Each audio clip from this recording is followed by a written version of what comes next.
Should I zoom in a bit too much, a bit less? Okay.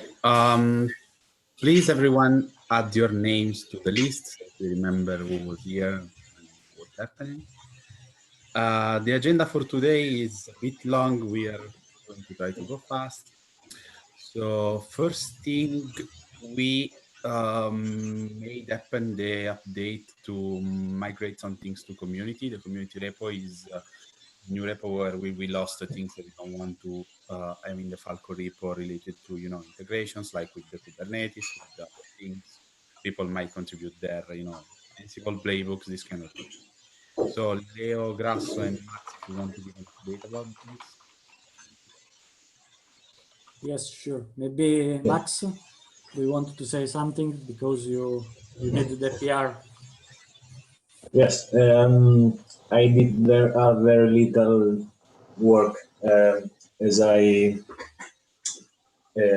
could. The PR was intended to be, I think, more little than it was in actually, but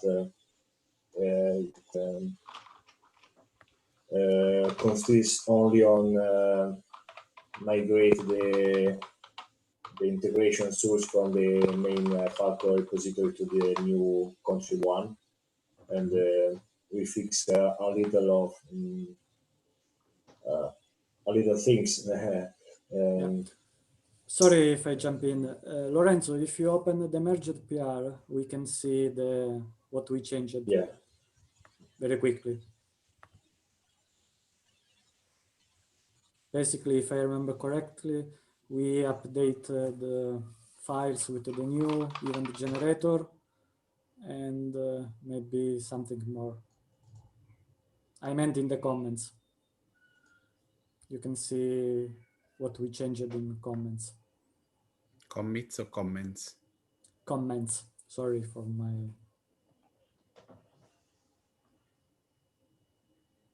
Yeah, we changed some reference. Okay, oh yes, all the sysdig stuff. Exactly. If I don't remember it wrong, there are still other references that needs to be changed, right? No, I think we moved everything. Maybe the only one is the URL. Okay. And I opened another issue for that. Okay. Also, this issue maybe is related to another point in the agenda that Lorenzo added, related to the probe loader. We can talk later about it. We can talk about it later. Okay, this is very cool. Thanks, Max. Thanks, Max. Thank you. Thanks, Leo. Yes, next point is kind of related. Today, a user reported on a comment here that they basically we started distributing the new driver and BPF probes precompiled through Bintray, and there was this issue where there was written, "Oh, I cannot find them on it gives 404," and we said, "Oh well, we have them now in the new URL," and Jean-Philippe here said, "Oh, but I cannot find them with the Falco probe loader, the Falco CTL probe loader." Falco CTL probe loader is a command in Falco CTL that basically does a part of what the Falco driver loader does, but it's written in Go and it's just downloading and loading the probe. The probe loader hasn't been updated with this, so the question is, do we still want to have the probe loader or we don't? And if we still want to have it, we have to update it to follow the new URL structure. If I can say my opinion, we should completely remove it, because now we have another way to do the same thing by using the Falco driver loader. If I'm not wrong, we talked already about this, and also I reported this in the issue number 5 in the contribute repo that I linked. Maybe we can check now if what I said is correct. Okay. So can I ask a question? Yes. Yep. When we say remove the probe loader, are we referring to removing the script from the container or deleting the script out of the repo, or what exactly do we mean by this? I meant removing the image, because Falco CTL will be updated with maybe a new system. Leo, I don't think this is the question, honestly. The question, to avoid any confusion, Yeah. we have the Falco driver loader, which is shipped with packages and as entry point of the Docker images when we refactor the whole artifacts flow. This Go script that Lorenzo is opening basically does the same thing, but in Go, part of things that that script does in Falco CTL. But, so we have, so Chris, to we have sorry, we have the Falco can I add and this probe loader in Falco CTL. Removing the Falco probe loader in Falco CTL, which is not distributed right now by any automated process, is just a Docker image that has been created a while ago that contains just this command from Falco CTL, and that people can use as init container in their containers to load the probe and dolly that. So it's not something that we ever, edit in our release process. So remove will be... sorry, can I add some more context? I assumed that, of course, we wanted to remove that Go parts because there is already an issue opened on Falco CTL to wrap the script, the new script, instead of having the logic there. So for me, in my mind, this was already discussed. But before thinking about removing it, I just want to give everyone so why it was added. It was created because in some environments, using the whole Falco driver loader wasn't possible. So the probe loader was a way to have just a Go static compiled binary that only does the download in Go and does the syscall, which is, for the principle of least privilege and least dependencies, you only have, what you need. So I still see the value in that piece of code, but if no one has a use case for that anymore. But I think that someone still does, because, for instance, that user is using it. We should, ask that user why they are using it, and understand if they want to use if they don't want to use the Falco driver loader for any reason. So, can I make a suggestion? It sounds like we have three things that users are typically using. The first one is the Falco user space program. So this is the Falco daemon running in a container. And from the container, we mount /dev, and we're able to access the kernel module or the BPF probe through the container. The second use case, a probe loader. So this is a container image that we agreed as a community is potentially risky, in which case it will privilege escalate onto the host and install some sort of driver for Falco. Mm-hmm. The third one is an installer, which is what we talked about with Spencer a few weeks ago, which is effectively, let's enter the PID1 namespace, let's grab as many namespaces as we can, and let's apt-get install Falco and exit. And I think those three container images, being able to compose those together however a user wants will be very useful. And I think that by keeping the three of them separated, we create a concept of you can compose these three containers however you want. And if you want to put all three of them into a Helm chart, go for it. But as a community, we keep the concerns separated so that we're not muddying the lines between what each of these container images does. And then that way, as a community, all we have to do is we have the Falco user space program, we have the driver loader that calls Falco CTL, and we have an installer that I already have a container image that I was able to demonstrate that privilege escalates and doesn't have to get installed on Ubuntu 18.04. And I think those three should solve everything, but correct me if I'm wrong here. Chris, I agree on the purpose of what you said. I mean, I would like to see this separation, and in some way, I think that we have it already if we think about it. The thing is that the way you described it doesn't capture the current state of things, because we have a container with the Falco user space program and the Falco driver loader script, which now exists. I think we should get rid of that. Then we have another container with the Falco probe loader, which is another program which is in Go. And then we want to have the one that we were describing with Spencer in the past few weeks. Exactly. So I honestly, the Falco driver loader is a good script, but probably expanding the Falco probe loader to do what the Falco driver loader does is a better idea, in my opinion, because we can have, just a static binary that does that, and also that static binary could do also the privilege escalation in some situations. So it could be more flexible for our use case. So Loda, you're suggesting that the driver loader would no longer use the bash script, but would use Falco CTL? Yeah, or something like that. Or Falco CTL should orchestrate everything to accomplish that goal. Yes. Okay.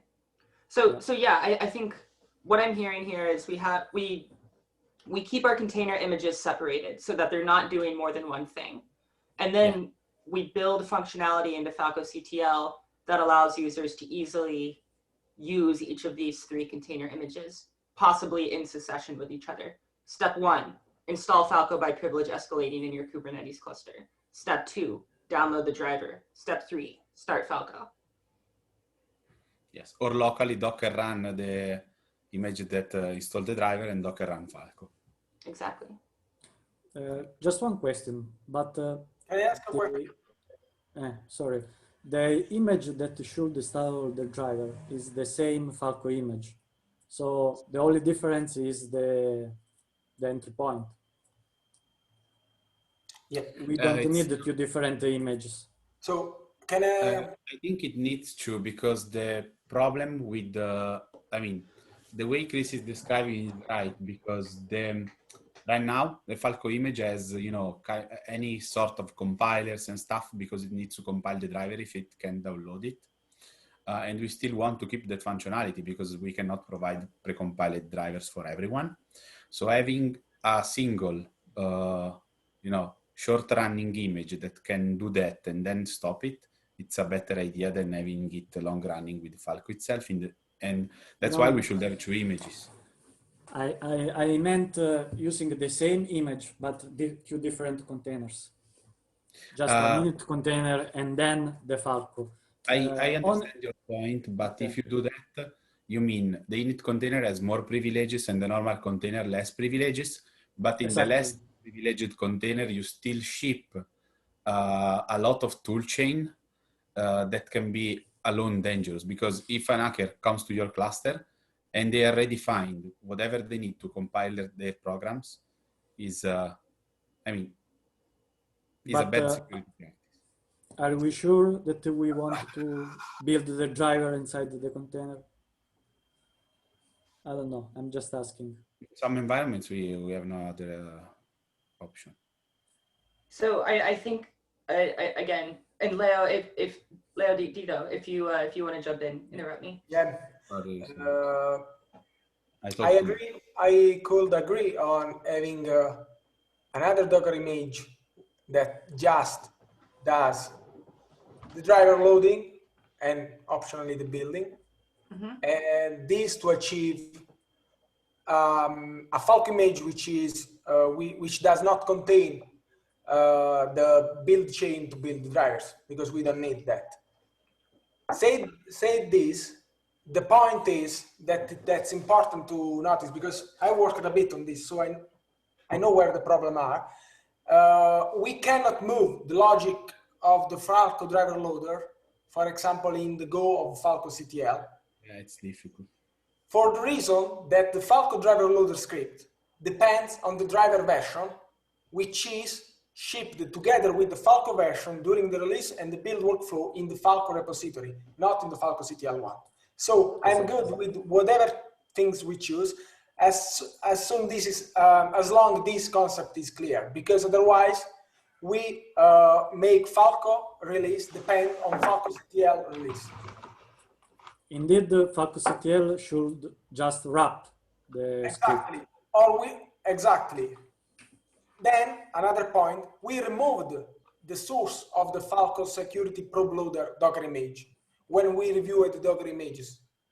But that image is still published on the Docker app. So my opinion, the better thing to do will be to report, if we want to do this, report the probe loader in Docker image source into the Falco repository and make that only use the Falco driver loader, and then remove the Falco driver loader as an entry point from the Falco image, and also remove the toolchain that we don't need in the Falco Docker image.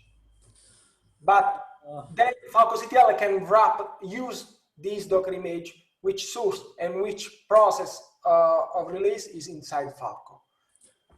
I can add one thing. I'm not sure all this effort is needed, because if we look into that issue, there is just one case that was using the probe loader. It's just the slim image in the, if I'm not wrong, in the Kubernetes deployment example. And I think there are no other places where the probe loader is used right now. The reasoning about splitting these into two separate Docker images with different toolchains, in my opinion, is reasonable. It's something that I can see the ratio behind this suggestion by Christian Lore. I'm just saying that we cannot get this done in Falco CTL. Yeah, I agree.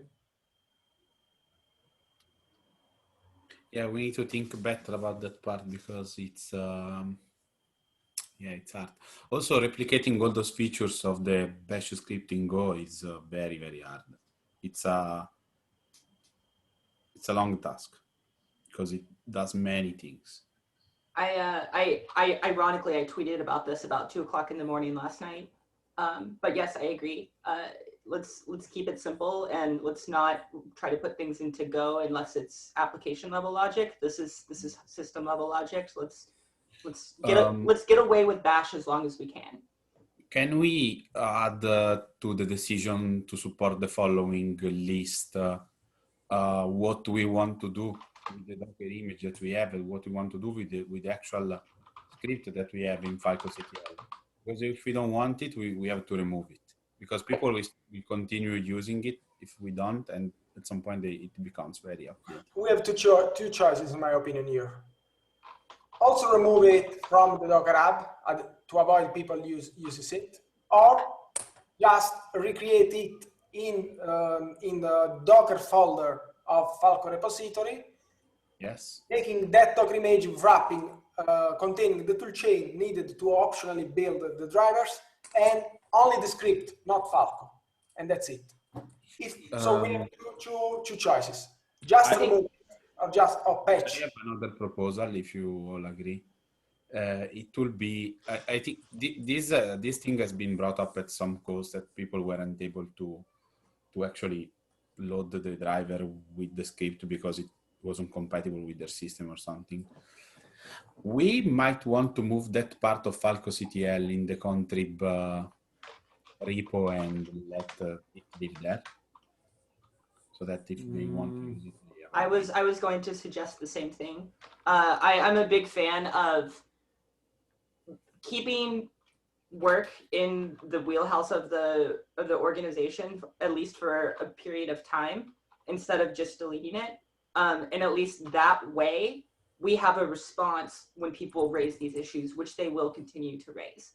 So it's a much easier response to say it lives here now and it's unsupported, than it is to say oh, we deleted it, you're shit out of luck, have a nice day. Yeah, because the change we have to make is very easy. We just have to change the URL and publish a new Docker image or whatever. No, I don't even think we publish a new Docker image. Yeah, we can publish a Docker image. We support the Docker file. We say, hey, this is how you build the Docker image, and that's it. Yeah. But if we want to move the Go code, if I understood correctly, I'm okay with that. But this does not solve the choices that I was talking about. I mean, we have a Falco security / ProbLoader Docker image published, and we don't have any more the source. Do we want to patch this with another source that just wraps the bash script, or do we want to remove it from Docker app too? By the way, this is separated from Falco CTL. I think we want to remove it. Sorry.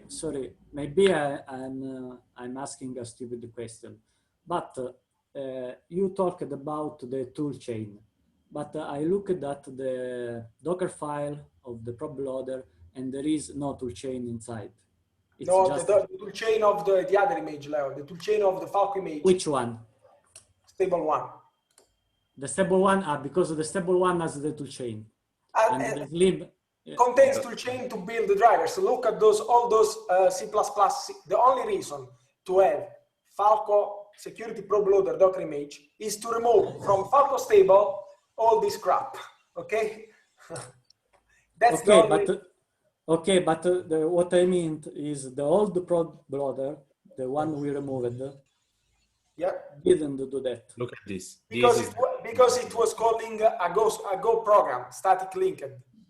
Okay, but that Go program was able to do all this stuff? I think no. No, Leo. The Falco ProbLoader does exactly what he said. It loads. Exactly. The Falco driver loader instead doesn't do what it says. It loads and it compiles. Exactly. It compiles too. So covers more use cases. Covers the use case where people is on a system we don't ship pre-built module for. The Go program only does like 10% of what the Falco driver loader bash script does. So exactly. This is the reason my proposal is with Go and Falco CTL, do whatever we want, move it to country, trash it, I don't know. But on the Falco driver loader side, there's only one thing that would make me decide to add a new Docker image that wraps this script. And that reason is to remove from the Falco stable image all the crap of C and GNU CC packages that we install. And then we will not need the Slim image because they will be almost the same. Exactly, the Slim image was created for the same reason. I don't think we want them anymore at this point.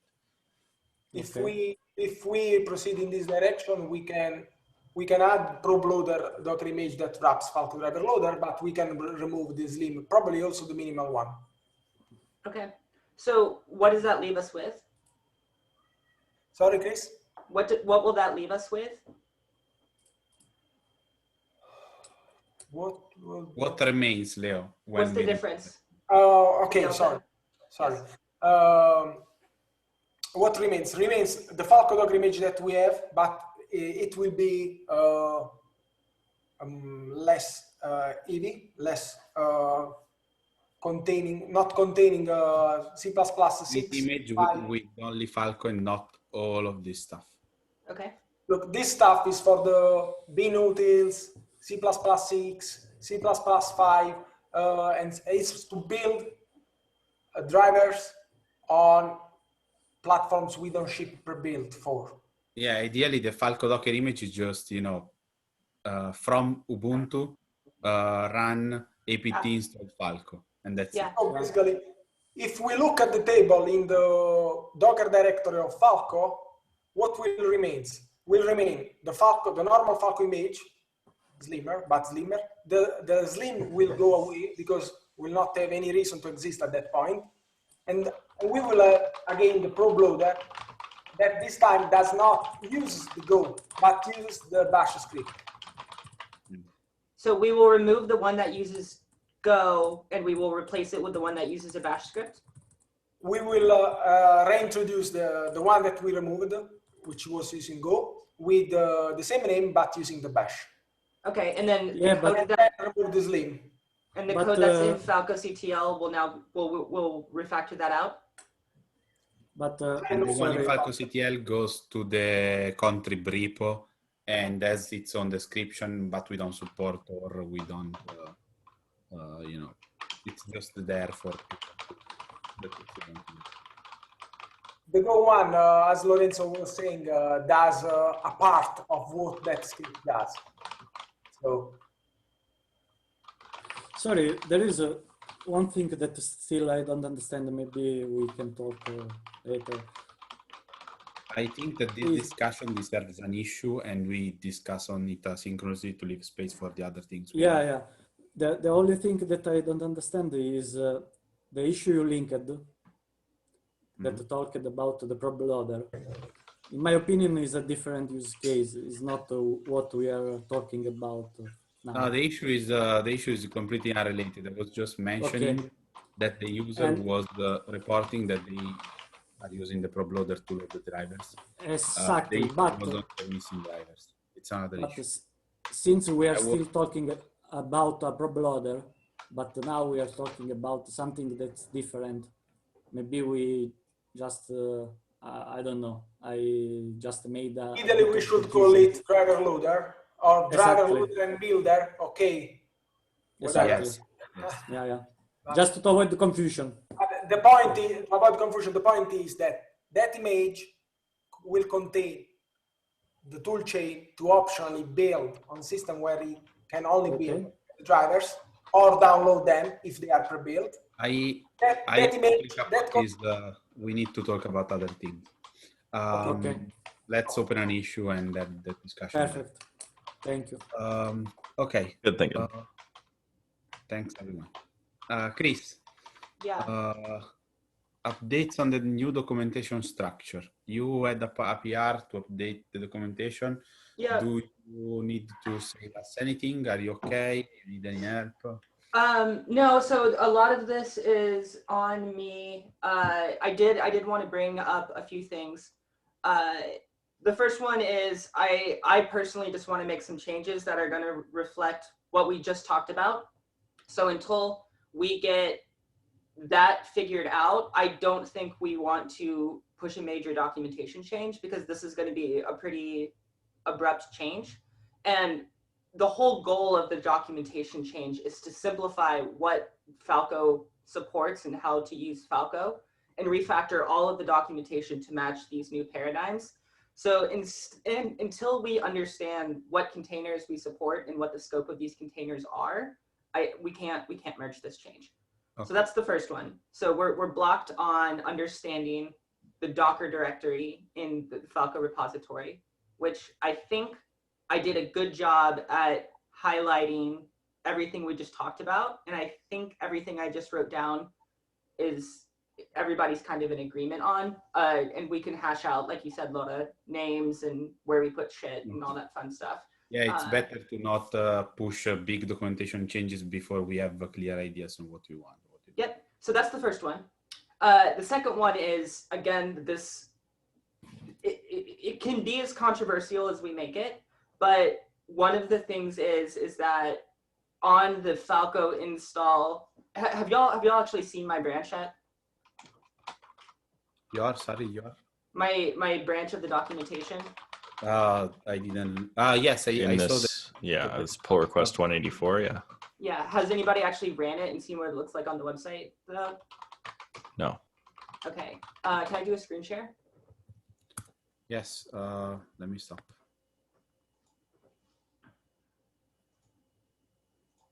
I stopped it. Okay. And then so yeah, we want. Stop the car. Yes.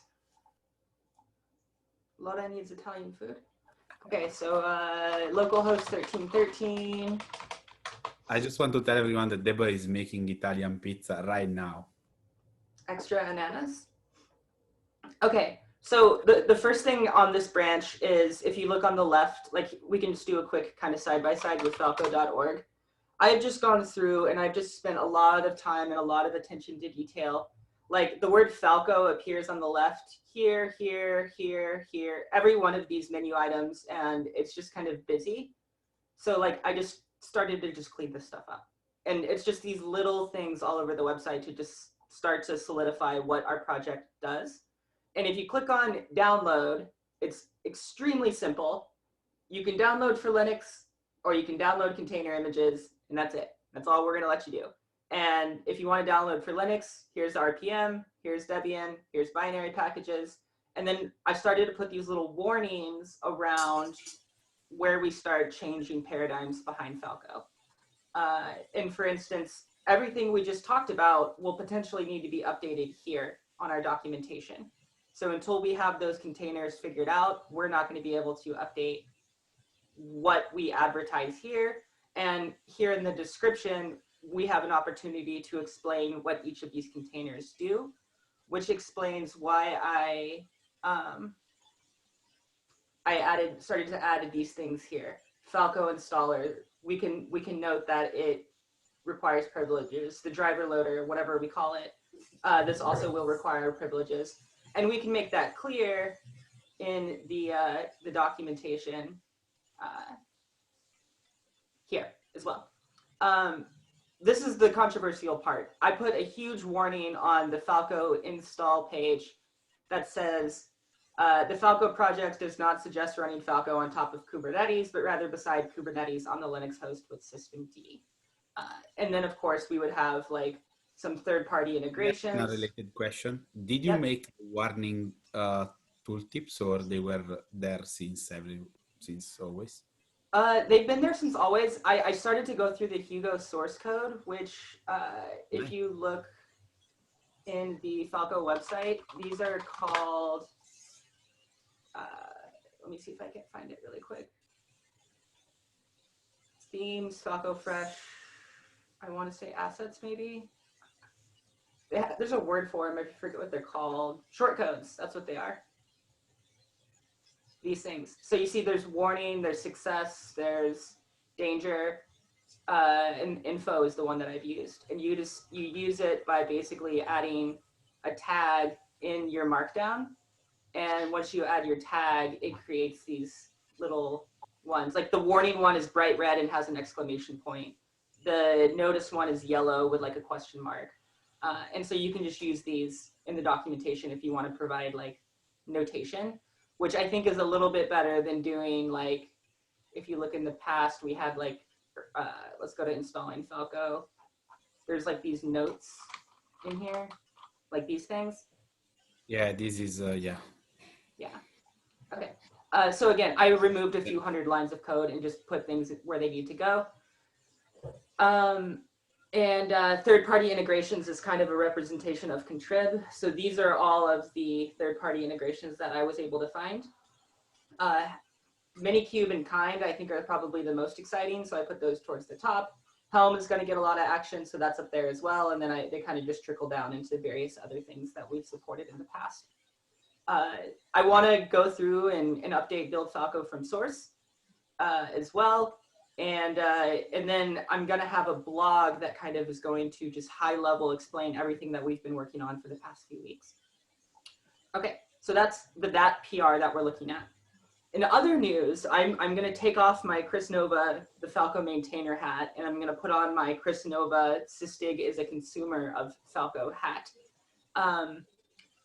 We, Sysdig, who I am representing right now, would like to have an adopter section on falco.org where we advertise that Sysdig has a commercial offering that uses Falco in the same way that Kubernetes and Harbor also advertise consumers of their project. So I would like to open up another PR after this, where on the left, we have an adopter section with documentation about how other adopters of Falco can add their company logo and their implementation of Falco to falco.org. To give you a concrete example of what this might look like, if you go to kubernetes.io and you click on partners, you can see there is an entire list of Kubernetes partners. If you go to Harbor, Go Harbor GitHub, and then go to their documentation, goharbor.io, and you scroll down, you can see they have users and they have partners. So those are the website changes I would like to make moving forward, just as a heads up for the community. And I'm also probably going to reach out to other known consumers and vendors of Falco and encourage them to add their adopter information as well. If and when we decide to go to the next stage with the CNCF, this will be a very large part of that. So starting now seems wise in my mind. I have a question. This will happen, can this happen, I mean, almost automatically? We have the way. We have the adopters marked down in the Falco. We could write a short code in Hugo that just reads that markdown and puts logo inside the website. So if someone wants to tell that they are using Falco, they have to be here, and then they will also appear on the website. In this way, we have the process happens in the open. I mean, happens. Yeah, and that's what I would like to do, Leo, is just add if you add yourself as an adopter, here's how you get your logo on the website. And I hate to say it, I really hate to say this, but I think having an adopters.yaml makes sense. Because then we can actually put a URL for a logo. And I'm creating an issue, Chris, to create adopters.yaml. Yeah, exactly. I'll make a YAML file. This is how you know I love this project. I write CSS and I write YAML for it.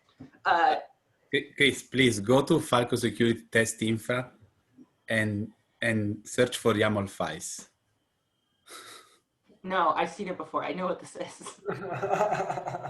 Okay. There's 300 of them. Yes. So anyway, this is a project I'm going to start on. I would love help on it. And if anybody would like to also include their image, I'm happy to do the heavy lifting for them when I make the proposal to add Sysdig as a vendor. We ideally, Chris, sorry, if you don't already have, while we do this, we need to define who can become an adopter. Because, maybe user like Lorenzo can come and say, oh, I'm an adopter. Let me add my face on the website. So we might need to decide, it's vendors that make a product out of Falco. It's users that use Falco. It's, enterprise users, is small company users, is just users. So I think we have two things. I think we have consumers and we have vendors, right? Mm-hmm. So like, let's look at Kubernetes here. A consumer of Kubernetes is a company like Ticketmaster or HBO. They openly use Kubernetes. Like when they did the season finale for Game of Thrones, they ran on Kubernetes. When Pokemon Go was released, it ran on Kubernetes. These are people who use it. And then there's vendors, which Google, Microsoft, Azure, Heptio, VMware, IBM, Oracle, yada, yada, yada. These are people who sell it. So I think we do the same thing for Falco. We have Shopify openly talks about their use case of using Falco, whereas Sumo Logic has an implementation where they use Falco to sell a product. So I think those are the two distinguishments there, which are consumers and users, consumers and vendors. I am worried about one thing about this. I mean, I agree with everything you said, but I'm worried about one thing. How do we avoid to put the Falco name between the name of a controversial company? What do you mean? They open a pull request let me say, if a controversial company, like a company that's doing something that's, remarkably wrong, and they put their name in the Falco adopters and we render their log in the website, we get an association with them. So we can write documentation about our ethics, and the CNCF has a code of conduct as well. I understand the concern here. I mean, this is what happens when you become a successful project. There's going to be organizations and entities that may or may not share beliefs with other people, that may or may not offend or upset other people. If we're lucky enough to get to that stage as a project, we should all go out for a drink and celebrate, because that means we're doing very well. No, we are not yet. But when that starts happening, Lore, we can start figuring out the gatekeeping process. But again, I mean, make it work, make it fast, make it pretty. PR approval is still on our shoulders, so we can investigate. Exactly. Just like anything else, there will be an owner's file. It'll be a PR. We'll have a process, and if that becomes a concern, we can bring it up when that happens. That's a good thing. Maybe, yeah. Maybe the owner's file can contain this, can encode this information. Okay. Okay. Should I go ahead? Yes, the next one. I think the next one is also me. Yes. So please tell us. What is it? ARM? Can I talk about ARM yet? ARM. Yes. I added it because I was excited about knowing about it. Okay. Well, we only have 10 minutes left in the meeting, so I'll do my best to go quickly. And then I'm going to share, but I'm going to use my other monitor. Okay, I'll stop sharing then. Okay, I'll be really quick. Well, okay, before I get into this, is there anything else on the agenda that's really quick that we need to bring up before the end of the call? Because I have a feeling that my ARM demo could go for quite some time. So the only thing I want to say before we pass to anything else is that we need to, probably we will need to release Falco sooner than the end of the month, because there's a set of PR ongoing for kernel 5.6 support, and there are many distros that started shipping kernel 5.6, and kernel 5.6 removes support for lots of time structs that are going to be missing, and we basically don't work on those kernels. So everyone that updates, like their Fedoras or their Arch Linux or their Debian or their whatever, in the next few days, they will not be able to run Falco. Yeah, I ran into that yesterday. I started looking at rewriting the syscall table for the new kernel headers, and it's just a shit show. Yes. Sorry, I keep swearing on this call. I apologize. No worries. So as soon as we have the 5.6 support in all our dependencies and everything, we should release Falco regardless our timeline this time. I'm sorry to say that. We wanted to stick to a timeline, but that's what I've been thinking. Or we can, we don't want to, release if not on our timeline, and then we ignore this. So in the website changes that I'm working on, I think we should also highlight architecture and kernel versions that we officially support. We should at least document that so that we understand, and we definitely, as a security project, we don't want to be as slow as some of the enterprise users, but we also don't want to be as fast as running the release candidate for the next kernel every five days. So we should probably be right in the middle. So I don't think there's anything wrong with being a few months behind the latest release of the kernel. Yeah. The problem is that the kernel release model changed recently. Okay. And like 5.6 now is not the latest fresh anymore. It's 5.7 RC3. So we are already, several months behind. Okay. So I think at this point we might need to be in there. Okay. Volunteers to cut a release for 5.6?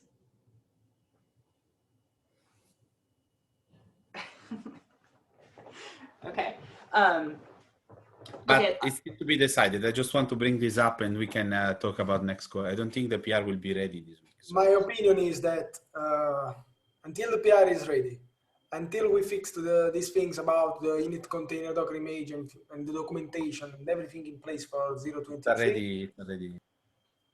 Yeah, you're right. Please, Chris, go ahead. 2 weeks. Okay. So yeah, let's understand that that's coming, but I do think Leia's right. We should get the documentation and the container images sorted out first and then let's cut a release. Yeah, my time perception is all messed up now that there's a quarantine. Sorry, I think about months and weeks. It's okay. It's still February for me. Also, then we should update the driver version and update the pre-built the drivers. So 2 weeks is the time that we need. Anything else before I completely derail this conversation with Linux kernel headers on ARM v7 and ARM v6 architecture? I'm good. Going once? Go ahead. Twice? All right, let's do this.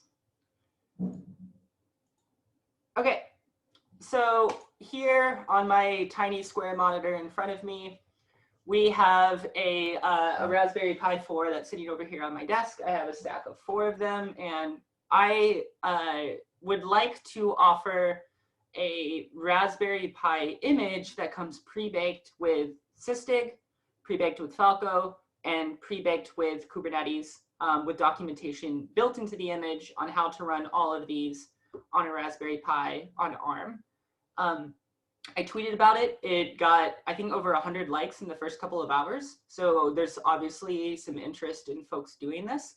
And I think this really solves the problem of, one, how do I take Falco for a test drive without having to spin up a Kubernetes cluster in the cloud and download Falco and compile the kernel module and everything else if I just want to see what it's like, which is kind of inherently hard to do because we're so coupled with the kernel. So having some sort of web interface where you can go and run Falco is potentially a vulnerability and probably going to be a little bit backwards to set up, and we're probably going to start running into the same problems we have with trying to build the driver in a container and escalate onto the host, and how do we do this anonymously? And there's just a lot to take into consideration there. So I think this is just an easy way for folks to download a .ing.gzip file, zip it onto an SD card, stick it in a Raspberry Pi, and play with Falco. So I started to compile Falco yesterday on ARM, and I will give a quick update where I am, and I'll explain how I got here. So the first one that I did is here in the home directory. I have this directory called source, which these are all the packages that I built from Arch user repositories just to kind of get us started. I grabbed packr so I could easily download from AUR, and I created a repo called farm, which stands for Falco on ARM. And that's just where I've been putting a lot of my one-liner changes to Falco on ARM. So you come in here, you can see I put a README in. I have a copy of Falco, I have a copy of Sysdig, and I've had to make changes to both of these in order to get this to compile. If you go into Falco and you go into build, there's a few things that I had to change. The first one is here in build in Sysdig prefix, source. Oh, I hate this thing. How do I move this thing? There. Source. What do we have here? Sysdig. Sorry, this goes deep. User space. C group. Nope. Libsense. C group. Limits. Header. C++. So there's a line here that I had to change. And in fact, I'll add a comment while I'm in here. It was originally 42 unsigned, and I'm changing it to 24 unsigned. And this is just to prevent, there was like a 4 TB limit for C group values that would prevent an overflow, and I had to bring that down to 24 to get this to compile. So that was the first change I had to make. And the second change that I made was I had to define driver, source, Falco, wait, no, it's a user space. Falco, where's the config? Falco config.h.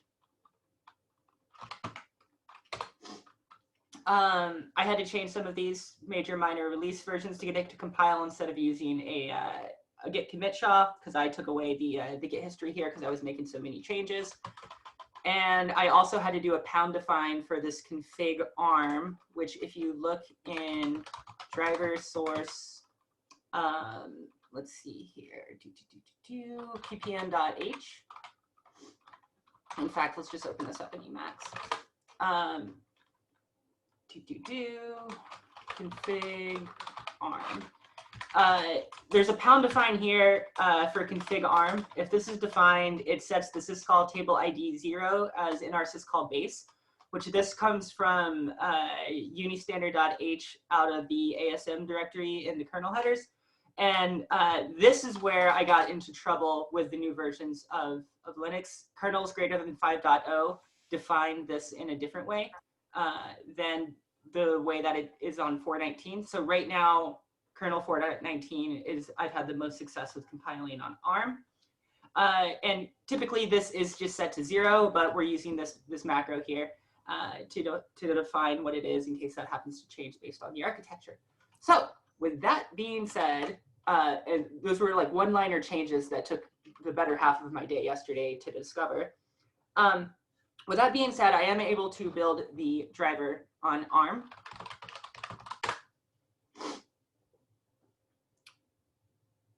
And you can see here, uname -a, we're running on ARM v7. So the problem is, and I'm going to try to actually run an ARM v6 image to see if I can't fix this, but if Lore or anyone else has any ideas, I would love to hear about them. The problem is if we insmod the driver, or I should say try to insmod the driver, we get this invalid module format, and if we check dmessage, you can see here the Falco driver is being built for ARM v6 here, which we're running ARM v7 on this image. So I think what I'm going to do is I'm going to port over my home directory to an ARM v6 Raspberry Pi Arch Linux image and try to build the driver that way. And the only other thing that I would have to share would be I am so close to getting Falco to compile. So can you show us what mod info says of the module? Just curiosity. Okay, while this machine is ARM v7. Yeah. Okay. So yeah, you can see ARM v7. Interesting, right? Yes. Okay, so I can get fairly close to compiling Falco, but I run into OpenSSL issues. And I guess to let folks know, here's my CMake that I've been using. Oh, here's the pound define where I define config arm, by the way. I just put it in the driver config.h file at the end. But I'm not building BPF, and I'm using bundled dependencies because gRPC was not fun yesterday. So using the bundled gRPC took forever to compile on a Raspberry Pi, which hopefully this image can just ship a lot of the stuff pre-compiled so users don't have to wait an hour for a Raspberry Pi to compile gRPC. But if we want to try to build Falco, you can see we get... How long did it take, for curiosity? I started 9 a.m. yesterday with high hopes of updating the documentation for Falco with the new Zoom link and updating the website and making all these changes. And then it was 2 o'clock in the morning and I finally had to go to bed. So that's how long it took. So anyway, you can see here a lot of this is pre-built. So this is going to go pretty fast. We build OpenSSL, we build JQ, which has the ONIG dependency, CVET web, YAML curl, Lua. Oh, LuaJet. I need to talk about LuaJet because I had to change that as well. LuaJet. Is this necessary? I might PR a change to the Falco CMake with a new flag, which is use LuaJet. I hope that you removed LuaJet. Did you remove Lua? I didn't remove Lua. I used the new beta version to get it to compile on ARM. Thanks.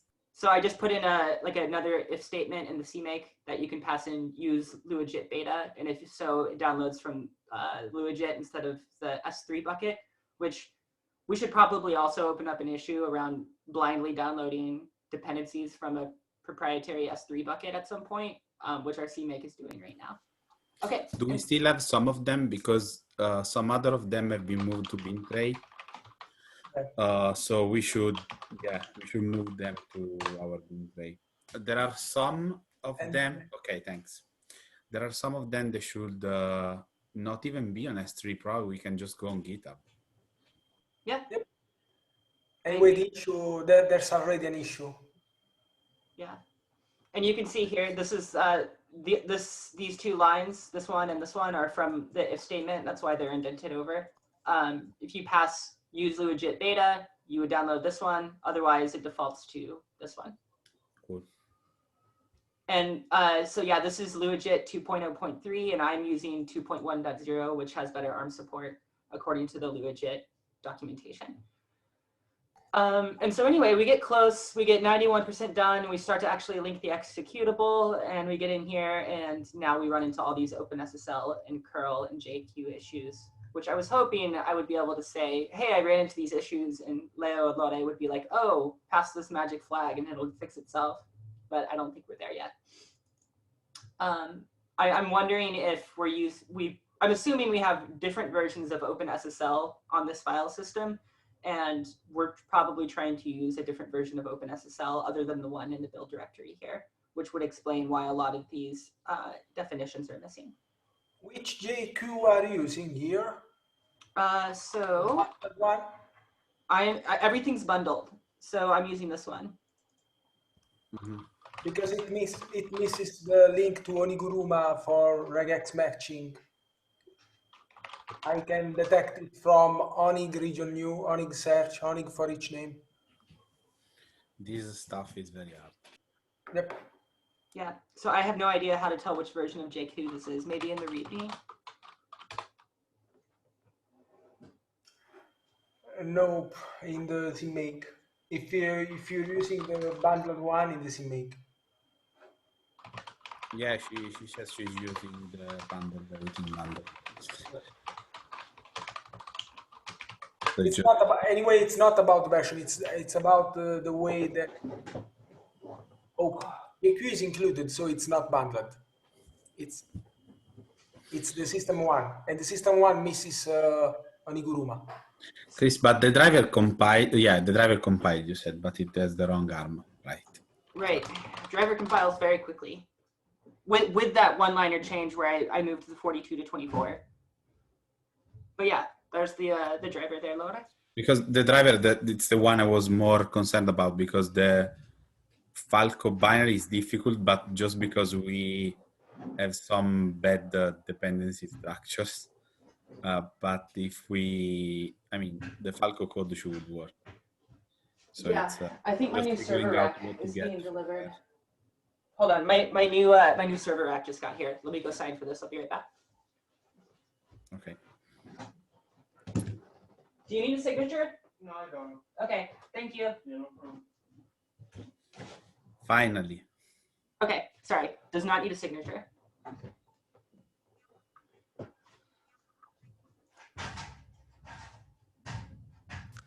Well, folks, this has been fun. I have to drop, but I'll see you all this week and next week. Spencer.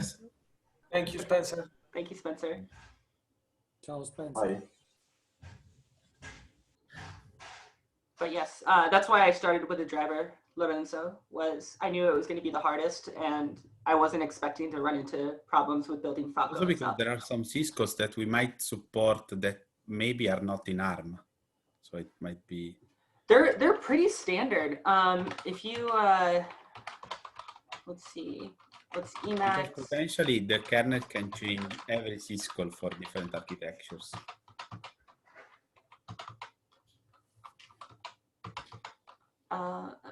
Where is it? Where do I want to go? Build, include.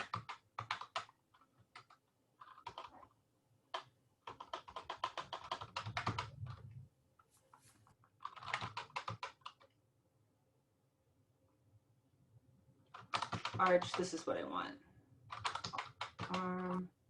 Nope, that's not it. I hate the lib modules directory. It always messes with me. Well, anyway, this syscall table in wherever my kernel module header is on this file system. I will say, go have fun with your new servers. Yeah.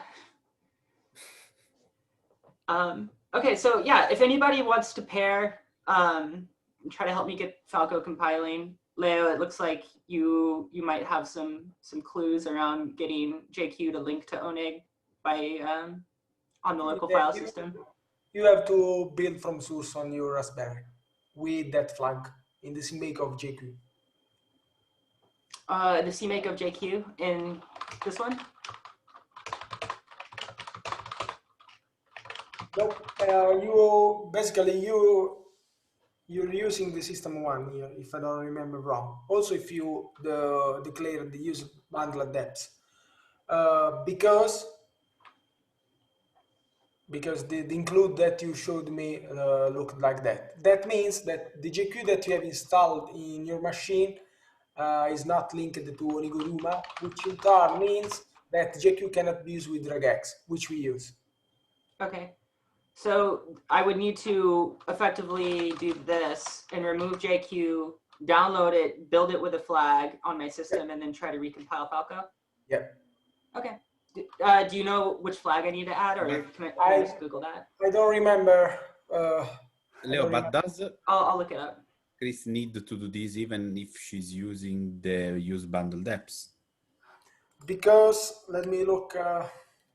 1 second. Because we probably did something very shitty. Yeah. Because probably we forgot that flag, because we are using the dynamic linked version, not user bounded anymore, and so we did notice this. If we go into the CMake modules GQ.CMake. Yeah, I'm there, and GQ is saying either use bundle depths or download it or use it from the system. So it's mutually exclusive. Yeah. Okay. So in one path or the other, we have to make sure that ONIG is on. And what I was. So the question is, Chris, are you using use bundle depths? Yes. Yes. That means that if there are no other bugs, that means that the flags that we have in that part of the CMake may be wrong, or maybe missing the Oniguruma one. So I think that the problem is not in the system. I think that the problem is, as we are saying, probably the way we compile JQ in our CMake is not good enough for ARM. Yeah. So we need to do some changes. Yep.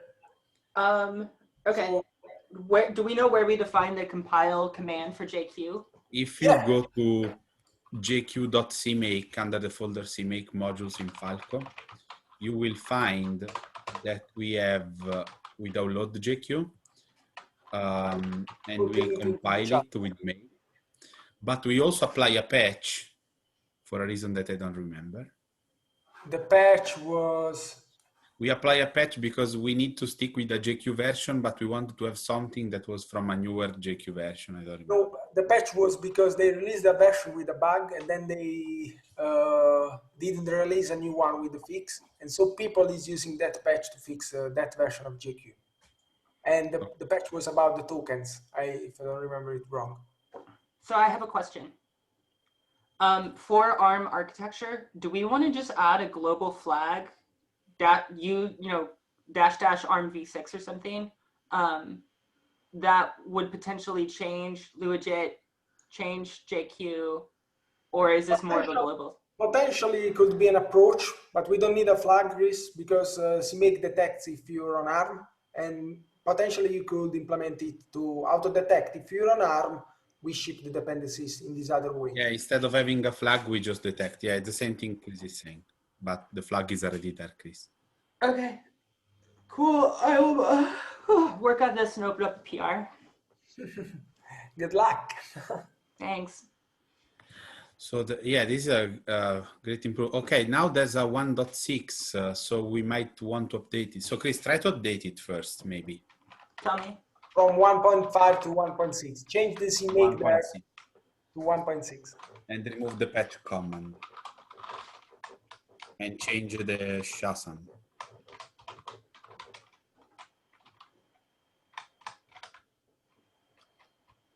Or remove it. Fuck yeah. That's what I'm doing. Sorry, I feel like we should stop recording. Okay. Okay, so remove the this hash and change the patch. Do we not Remove want to do this? Yeah, just remove it. There we go. Or wait. It needs ashes, yes. Yeah, and I'll actually just do this one as well. Okay, and do we want to change the build And command it's important files? that you keep install command empty and building source 1. Just so if you were wondering, they are very important that they stay there.